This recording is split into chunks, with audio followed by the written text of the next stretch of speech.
Mari kita simak dan dengarkanlah baik-baik. Shalom semuanya. Saya dapat pertanyaan dari seseorang yang bertanya demikian. Apakah nama Tuhan tidak boleh disebut? Dan ayat yang dipakai adalah di dalam kitab Shemot atau kitab Keluaran, Fatsal 20 ayat yang ke-7. Bunyinya demikian. Jangan menyebut nama Yahweh Elohimmu untuk kesia-siaan, karena Yahweh tidak akan membebaskan orang yang menyebut namanya untuk kesia-siaan. Kebanyakan orang di luar Yahudi, mereka mempunyai asumsi bahwa orang Yahudi tidak mau mengucapkan nama Yahweh, ya, nama Tuhan Yahweh, itu karena tidak bisa dilafalkan, karena huruf-hurufnya adalah huruf-huruf mati, konsonan. Juga ada yang punya anggapan nama itu terlalu suci sehingga mereka tidak mau mengucapkannya. Nah, coba kita akan lihat apakah yang menjadi fakta sebenarnya di balik itu semua. Sebelum masa pembuangan di Babylon, orang Yahudi masih menyebut nama Yahweh. Ya, mereka masih memanggil nama Yahweh. Tetapi setelah pembuangan Babel, mereka tidak lagi menyebut nama Yahweh, dan mereka menggantinya dengan sebutan Adonai, ya, yang berarti tuanku. Atau mereka juga menyebut Hashem, yang berarti nama itu, ya. Mereka melakukan hal ini karena mereka merasa berdosa kepada Yahweh. Mereka melakukan penyembahan berhala yang begitu dahsyat sehingga mereka menyakiti hati Bapa Yahweh, dan Bapa Yahweh membuang mereka ke Babylon. Ya.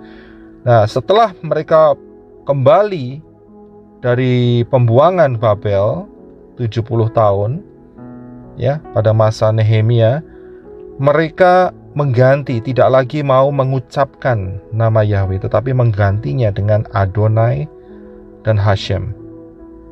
Dan yang lebih parah lagi, di dalam kitab-kitab Talmud itu adalah catatan diskusi para rabi Yudaisme.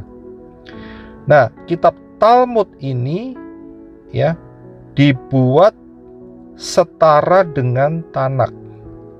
Ya, padahal ini kitab-kitab hanya catatan diskusi para rabi Yudaisme tentang Tanak. Tapi mereka taruh levelnya sama dengan firman Tuhan. Nah, mereka melarang, di dalam Talmud ini mereka melarang menyebut nama Yahweh jika di luar sinagoga. Ya, ini bisa terdapat di beberapa Talmud, yaitu di Berakot Sotah 38b, Misnah Sotah Fatsal 7 ayat yang ke-6, dan Misnah Tamid Fatsal 7 ayat yang kedua.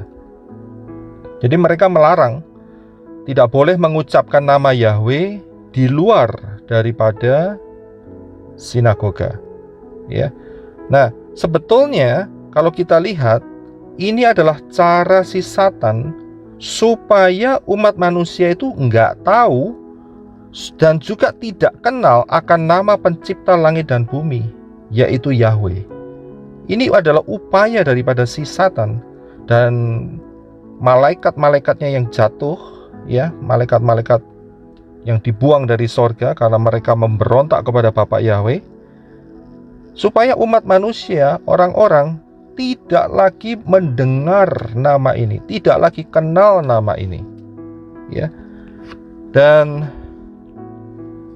sebetulnya kalau kita lihat, yang dilarang di dalam kitab Shemot atau kitab Keluaran tadi, Fatsal yang ke-20 ayat yang ke-7, adalah kalau menyebut nama Yahweh untuk kesia-siaan. Itu saja yang dilarang.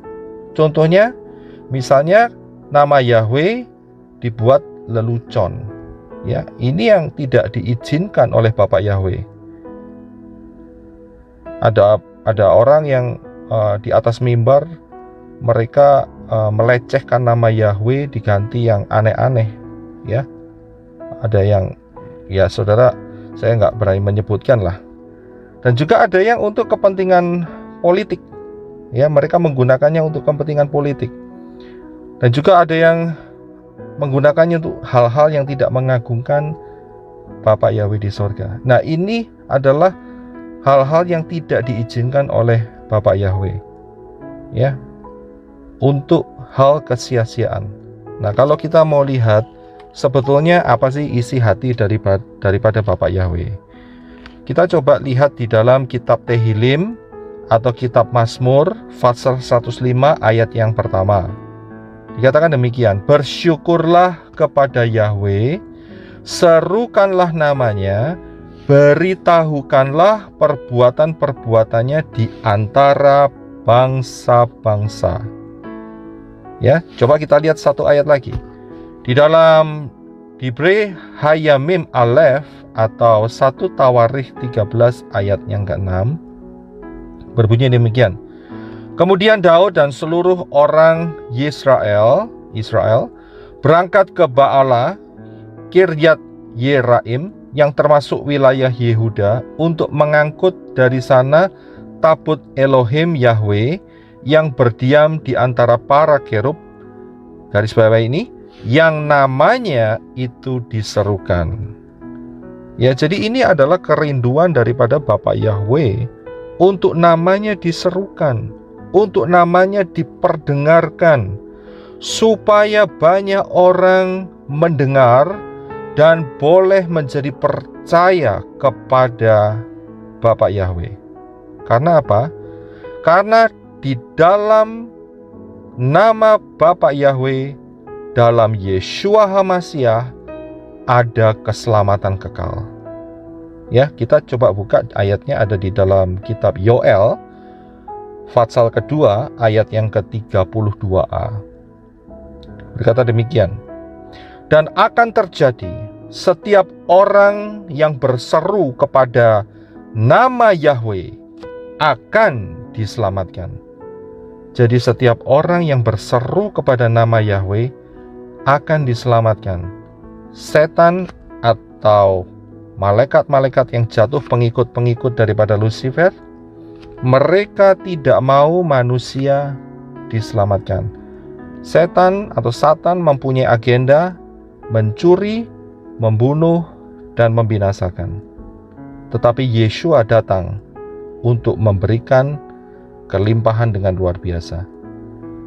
Satan punya agenda untuk tidak menyelamatkan manusia, tetapi Yeshua mempunyai agenda untuk keselamatan manusia di dalam nama Bapa Yahweh. Ya, karena itu ayo kita berdoa demikian ya. Kita akan berdoa. Bapa Yahweh kami yang ada di dalam kerajaan sorga, dikuduskanlah namamu, datanglah kerajaanmu, jadilah kehendakmu di bumi seperti di sorga. Berikanlah kami pada hari ini makanan kami yang secukupnya, dan ampunilah kami akan kesalahan kami, seperti kami juga mengampuni orang yang bersalah kepada kami. Dan janganlah membawa kami ke dalam pencobaan, tetapi lepaskanlah kami daripada yang jahat, karena Engkaulah yang empunya kerajaan dan kuasa dan kemuliaan sampai selama-lamanya. Amin.